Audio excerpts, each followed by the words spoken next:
Chess Diagnostic. Hello everybody, and welcome to my Grandmaster game analysis of a miniature that was played between Nakamura and Loek van Wely, who are both very strong Grandmasters. What was interesting about this game is that Nakamura crushed van Wely in 17 moves.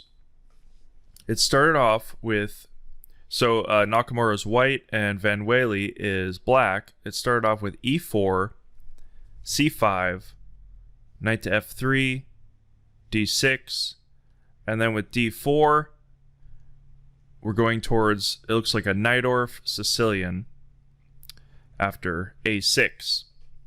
So this is a very sharp opening, or it can be, and we actually get the most complicated tactical variation after bishop to b5, the knight develops f4, now queen b6, going towards the poison pawn variation. This was an opening that was pioneered by Bobby Fischer, and you don't see it too much at the top levels, but in this game we get a very complicated position where Nakamura just simply uses his greater piece activity to crush black. Normally it's a little more even-sided, but this is pretty much a one-sided crush. After the queen moves and the black queen takes b2, the rook becomes active. Now white takes the knight, and you could see here that he should have taken with the g-pawn. The reason for that is if black takes with the knight, white can immediately start an attack, opening the center and attacking the king with e5. Now it might seem simple, but van Wely makes a mistake and he actually takes, so after bishop takes f6, we get knight takes f6, and Nakamura immediately plays e5. Now he makes another mistake where instead of moving his knight forward, which increases his activity, he moves it back, knight to d7. Now if he would have played knight to g4, we actually see that white is going to be winning an exchange anyway after a queen trade, and then there's no way to prevent the loss of this rook.